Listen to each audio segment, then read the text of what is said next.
Sous les ormes.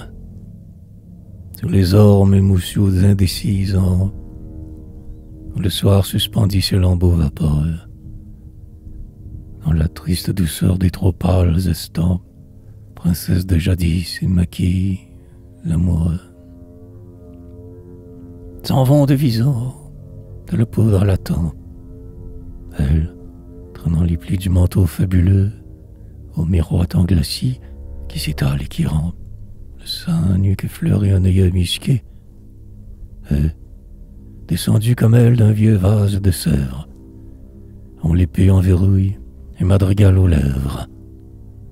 Et parmi l'ancien parc au bleuâtre retrait, rôde dans la fraîcheur du jet d'eau qui sanglote, mélangé au parfum des baisers indiscrets, des relents surannés d'ambre et de bergamote.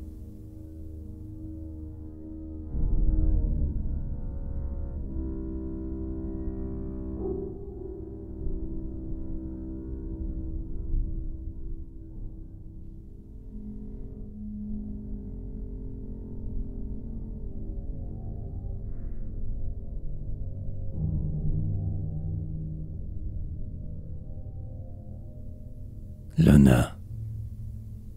Sur l'escalier de marbre où le couchant se joue, des groupes enlacés s'attardent dans l'odeur, des jets d'eau frémissants et des jasmins en fleurs. Les belles vont rêvant, l'éventail à la joue. Et le nain blottissant dans l'ombre sa laideur, sa guitare au genou, lui, triste, combat fou, pour son échinant dôme et sa flasque bajou, brûlant, meurtri, hagard, apaise son ardeur, en caressant du doigt, en pressant sur sa lèvre, chair douce et accueillante au désir qui l'enfièvre, une rose en bouton, épaule, sein nacré, aux tendresses et pitié qui s'émanent des choses, loin des rires cruels, des dédains acérés, sous les baisers du nain s'est ouverte la rose.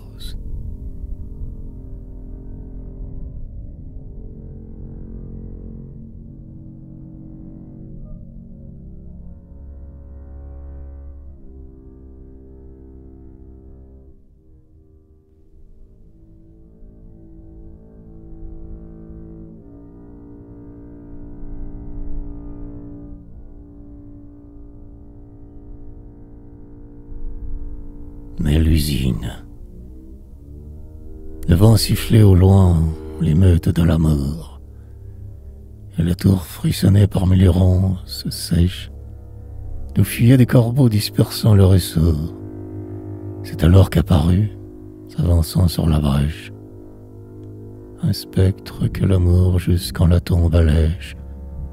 Mélusine, serpent, femme, vampire, un corps fragile que cinglait et part en lourde mèche des cheveux déroulés croulant d'un flot retors.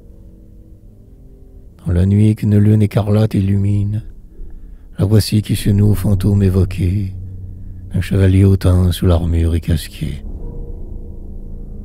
Colle sa bouche au dur métal qui l'embéguine, et, glapissant ainsi qu'un loup sur un charnier, froisse sa lèvre blâme à l'impassible acier.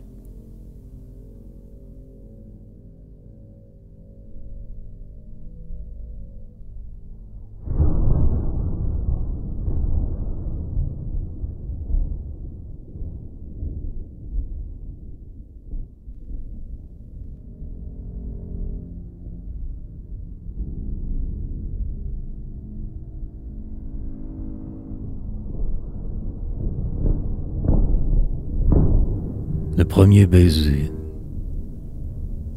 Le couple s'éloignait, fait d'ombre et de souffrance, au fond du ciel durci comme dévasté, profilant sa fragile et mince nudité en marche vers la mort et la misère immense.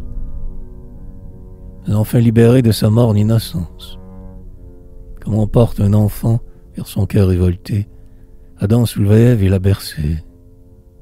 L'été répandait autour d'eux sa torpide fragrance. Dans l'âpreté du sol, au fouillis des ronciers, les pervenches s'ouvraient qu'ensanglantent leurs pieds, La couche s'étalait des rugueuses mélisses. Et c'est alors que fut ardemment échangé, pour la première fois en de lentes délices, des baisers de la chair et qui fut un péché.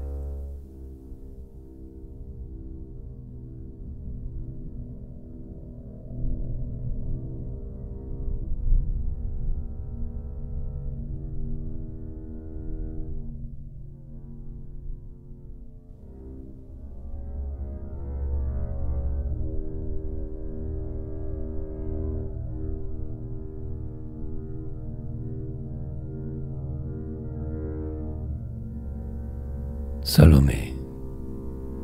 Parmi les cèdres bleus dont l'épaisseur l'encastre, dans un parfum d'encens, de cinname et de rose, le lourd palais des rhodes aux somptueux pilastres, aux escaliers d'onyx, en silence repose. Seul un chacal gémit, précurseur de désastres, flairant l'odeur du sang au bas des portes closes, et l'écoutant, perdu en quelque étrange hypnose, dans la salle déserte où pleut un frisson d'astres.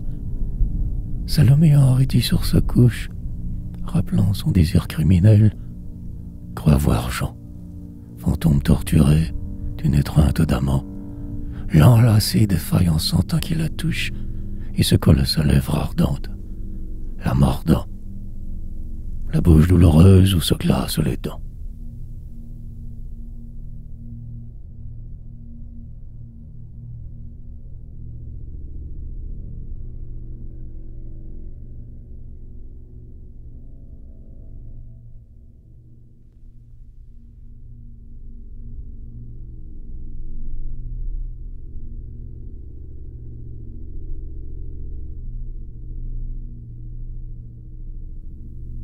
Patience et long vouloir.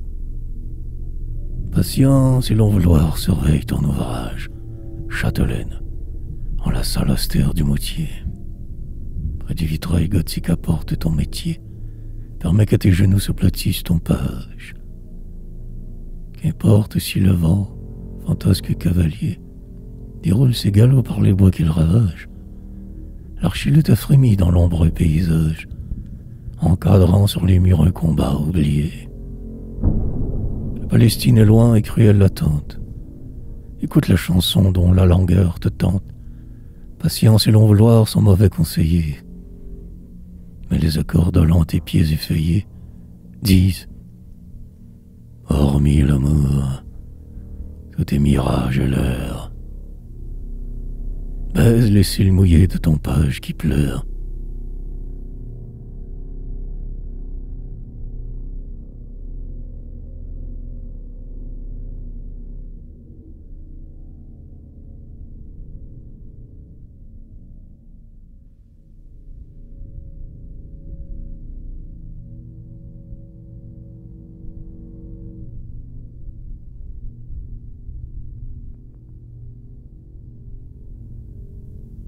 Communion. Près de ruisseaux obscurs dont se plisse la moire, et que moire parfois d'agiles frissons d'or, comme en un sanctuaire, archaïque trésor, des iris ont ouvert leur bleuâtre ciboire. Le vin réel s'embrume au fond de ma mémoire, jour tiède, affaidi, dans la flamme se tord, consumé par mes soins le poussiéreux grimoire. Voluptueux iris qui fleurissaient le bord de l'ombre et du mystère, accueillez ma lèvre et la sienne, ou la mienne en la mordant sans fièvre, offrit à mes désirs d'extase altérés. Insatiablement ces parfums qui vous baignent, grâce au mystique vin que vous nous verserez, que plus intensément nos deux âmes s'étreignent.